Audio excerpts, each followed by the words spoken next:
Progress happens when we connect ideas from different fields of human endeavour, mix them up, try things out, learn from our mistakes, and try again. That is what is meant by trial and error, and it is the fundamental process that gives us progress. The Wright brothers invented the aeroplane by trial and error, and subsequent trials led to bigger and better aeroplanes. With the advent of the turbine, the jet aeroplane was born. The supersonic passenger aeroplane, Concorde, was next, before prototypes of the hypersonic aeroplanes that might, in decades to come, take us between continents at unprecedented speeds. And while the biggest and fastest innovations may capture our imaginations, the products of engineering must, in the end, also be reliable and trustworthy. After all, no one wants to fly in an aeroplane that has only a 95% chance of staying in the air. But progress is about more than just functional rationality.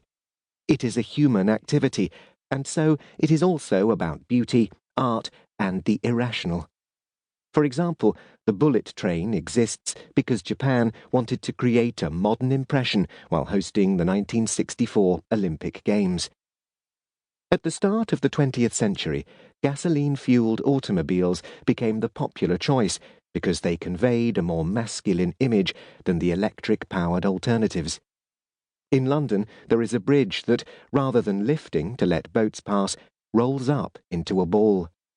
There is beauty to be seen in every great piece of engineering, whether a computer algorithm coded with a minimal set of instructions, the great array of telescopes in the Atacama Desert, or the concealed flying buttresses of St. Paul's Cathedral in London. Even advances that we might not think of as technological depend heavily on engineering.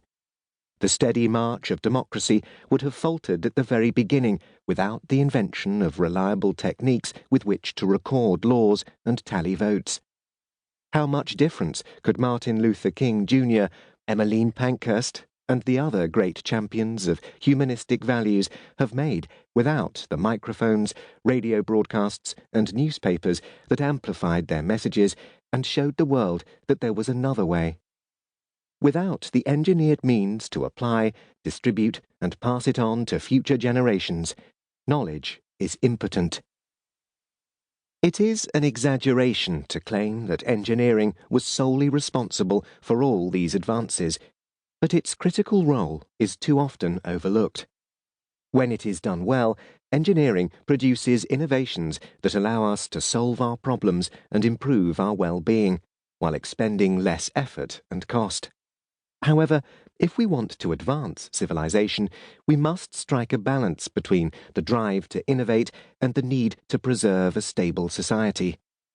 This was understood 500 years ago by the engineer and philosopher Georgius Agricola, who saw clearly that engineering could bring enormous benefits to all of society, but only if businesses employed its products in consultation with and without the exploitation of local communities.